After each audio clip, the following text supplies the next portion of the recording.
Conjugations, and the lesson is just about conjugating regular verbs on AR that end on AR, ER, and IR, and this is just a list of them.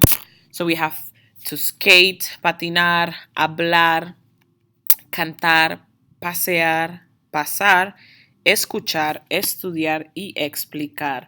And these are regular AR verbs, just some of them. There's a lot of AR verbs. Then we have as ER, we have comer, beber, and leer.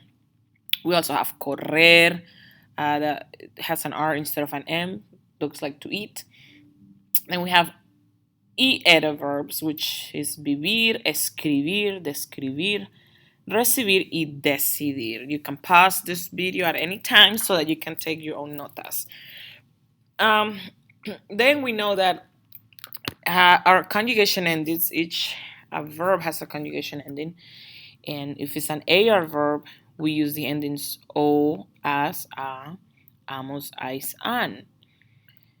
If you memorize your AR endings, o, as, a, amos, ais, an, then you automatically know your ER endings because they're exactly the same thing, except that the A's changes to E's, and it's logical, correct? So we have always, Joe is always O, es, hemos, es, en. Same thing as the AR verbs, except that the A's changes to E's. And then if you know your ER endings, then you also know your IR endings because it's a combination of ER and just two of the others that has the I's. So it takes O, S, A, then the we form changes to imos, and then the yo form changes to is, and ellos, ustedes, en. So we have talked in class about it makes a boot or a shoe if you draw a shoe in your table, right? Those of you that we talked about shoe verbs. It's just that it takes the shoe from the ER endings. O, S, A, and N. It draws a shoe. Okay, so now when we conjugate, the reason why we conjugate, and I'm going to give you an example. So we have the verb patinar, which is to skate. If I say yo patinar, tú patinar, él patinar, when I say yo patinar, what I'm literally saying is I to skate, you to skate, he to skate. Of course, that doesn't make sense. So for us to make sense, we have to conjugate.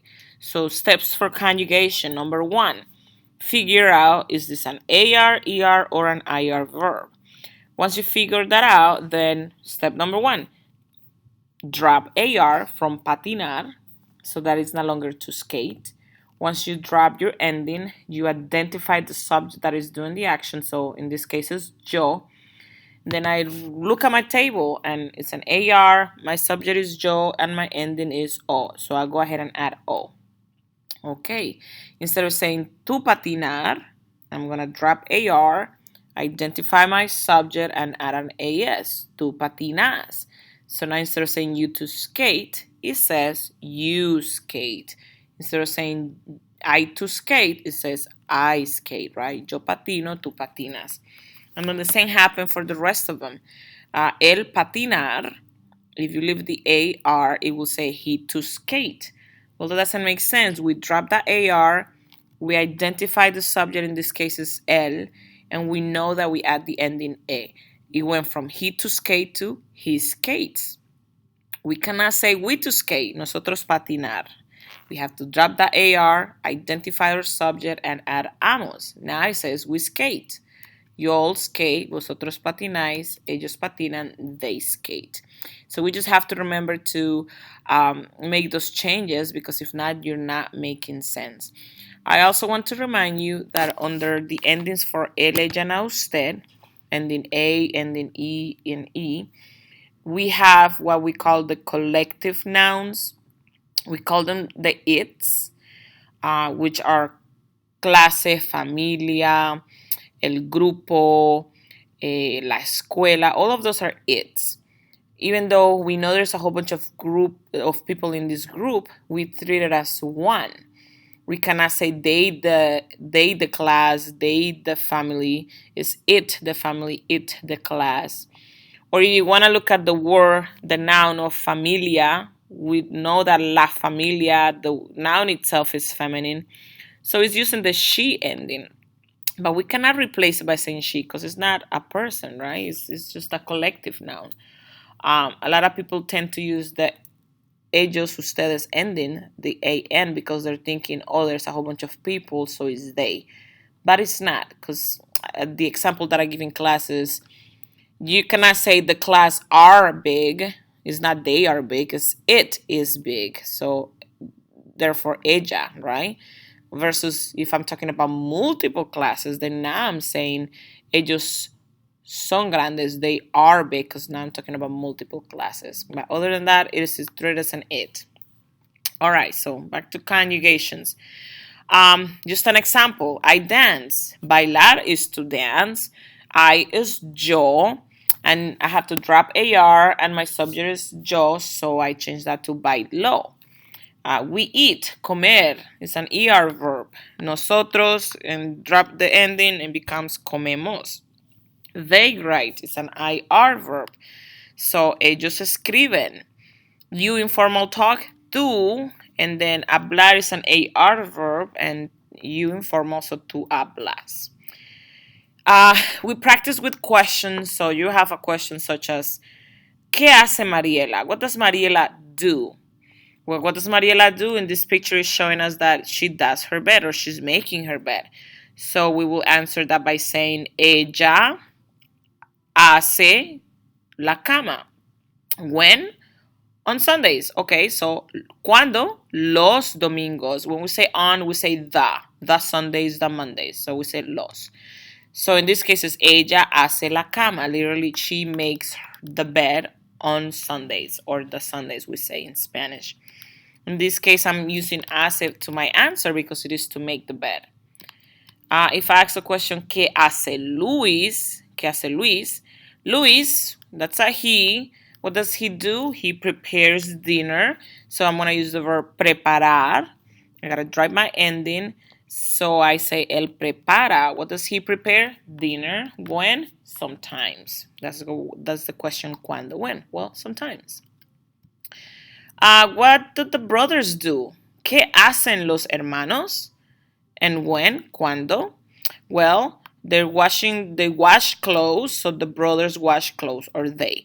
Ellos, to wash clothes is lavar la ropa. I drop my air and then it's going to become lavan because it's ellos when I say the brothers or the siblings, right? And then so they wash the clothes on Saturdays or the Saturdays. If I ask you guys, ¿qué hacen ustedes? What do you all do? Because I'm directing the question to you all. Remember that has to switch to we. So you will say, nosotros ponemos la mesa todos los días. Nosotros ponemos la mesa todos los días. We do not use hacen in my answer because it's asking what do you all do, and you're saying we put the table or we set the table. We're not saying we to do to set the table. That wouldn't make sense. That's why we don't use hace in our answer unless we actually need the verb to do or to make. If I ask ¿qué haces tú? ¿Y cuándo? I'm asking what do you do? So you have to switch that to, oh, well, I do this or I do that, right? So this is to organize the living room. So you got to say I organize the living room or I fix the living room. So that will become yo arreglo la sala, or yo always es siempre. So yo siempre arreglo la sala. I always fix the living room. Okay, so I hope that helps. And this is the classwork for today. So make sure that you guys are doing your trabajo. In the section A, you're simply looking at the pictures and answering to the question, what does Pablo do? Pablo washes clothes. What do the siblings do? The siblings read. What do you all do? Well, we make the bed, etc. In part B, you are creating sentences. So for number 1, and I want details. Ustedes. What? Caminan. Okay, y'all walk. Ustedes caminan. Where? Caminan a la escuela. When? Why? Or how? Well, ustedes caminan a la escuela todos los días. Okay, so you guys can go back and watch this video as many times as you like, and make sure that you do your work and turn it in.